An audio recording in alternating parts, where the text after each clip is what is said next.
చాలా కఠినంగా వ్యవహరిస్తామని చెప్పడం జరిగింది. ఇదే విషయాన్ని మీ అందరి ముందుకు ఉంచుతున్నాం.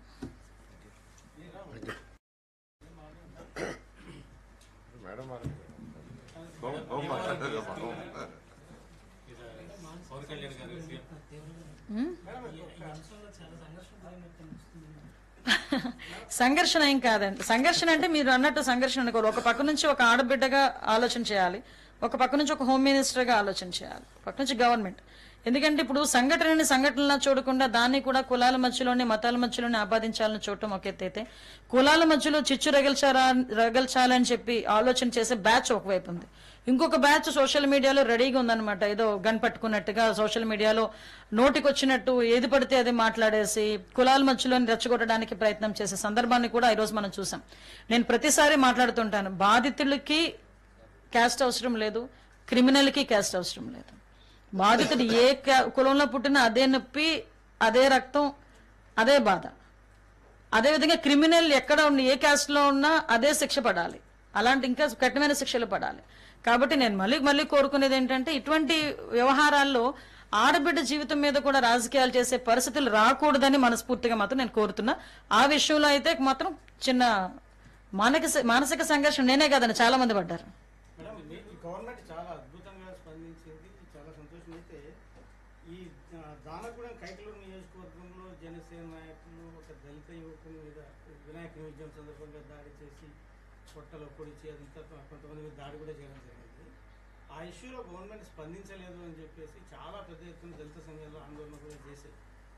మరి ఎందుకు ఈ వేరియేషన్? దయచేసి మీకు కూడా ఒకటే వినిపిస్తున్నాను, మీరు ఒక రెస్పాన్సిబుల్ జాబ్ లో ఉన్నారు. ఒక రెస్పాన్సిబుల్ జాబ్ లో ఉండేటప్పుడు మీలాంటి వాళ్ళ నోట్లోంచి కొన్ని పదాలు బయటకు వస్తే అది టేక్ ఇట్ గ్రాంటెడ్ గా తీసుకుంటారు ప్రజలు కూడా. ఎందుకంటే you are also very aware that public safety కూడా. నేనేమంటానంటే, ఇప్పుడు మీరు స్పందించలేదని మీరు అంటున్నారు, ఎంతవరకు ఆ నిందితులను పట్టుకోవడం కానీ, ఆ నిందితుల్ని రిమాండ్ పెట్టడంలో కానీ ఎక్కడా కూడా చిన్న కాలయాపన కూడా లేకుండా ఆ లోకల్ ఎస్పీ వాళ్ళందరూ చెప్పడమే కాకుండా చాలా క్లియర్ గా బయటకు వచ్చి ఎక్స్ప్లెయిన్ చేశారు. నేనేమంటానంటే, ఇక్కడ నేను ఇందాకే చెప్పాను, క్రిమినల్ కి క్యాస్ట్ ఉండదు, బాధితుడికి క్యాస్ట్ ఉండదు. దాన్ని దయచేసి మనం ఒక నెక్స్ట్ జనరేషన్స్ కైనా ఒక మంచి సొసైటీని అందిద్దామంటే ఇక్కడ నుంచి మన దగ్గర నుంచి స్టార్ట్ అయ్యేటట్టుగా చూసుకుందాం అటువంటి మార్పు అన్నది. Thank you.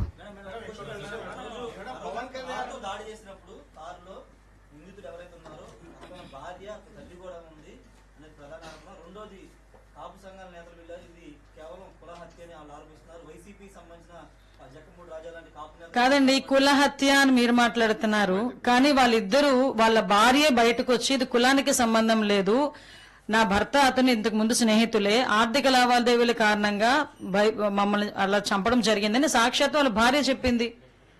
భార్య కన్నా పెద్ద విట్నెస్ ఎవరు లేరు కదా అక్కడ.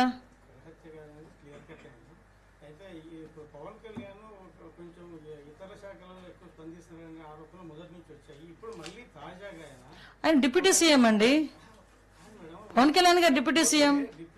సజెషన్స్ ఇవ్వడంలో తప్పే ఉంది. ఇప్పుడు ఒకళ్ళు ఏదైనా ఇన్ఫర్మేషన్ వచ్చింది, నా దగ్గరికి ఎవరో ఒకరు వస్తారు, వేరే శాఖ వాళ్ళు వస్తారు, అమ్మ ఇలా అన్యాయం జరిగింది అంటారు, నేను కన్సర్న్ మినిస్టర్కి చెప్తానా చెప్పనా? లేకపోతే కన్సర్న్ మినిస్టర్ తాలూకా ఓఎస్డీకో లేకపోతే సిఎస్ ఎవరో ఒకరికి మేము ప్రిన్సిపల్ సెక్రటరీకి చెప్తామా చెప్పమా? ప్రతిదాన్ని భూతద్దంలో చూడకండి.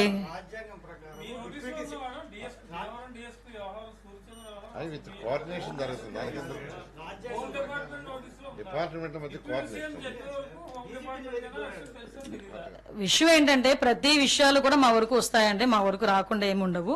ఇది జస్ట్ అఫీషియల్ గా వచ్చిన కమ్యూనికేషన్ కింద భావించవచ్చు కదా. ఎందుకు దీనికి ఇంత రాద్దాంతో? మాకు లేని ఈగోలు మీకెందుకు అబ్బా? నాకు అర్థం కాదు. మాకున్నాయండి, మా నోటీసులో మాకున్నాయి, మా దగ్గర కూడా రిపోర్ట్ ఉంది. ఆ రిపోర్ట్ ని బేస్ చేసుకుని మా చర్యలు ఉంటాయి. ఓకేనా?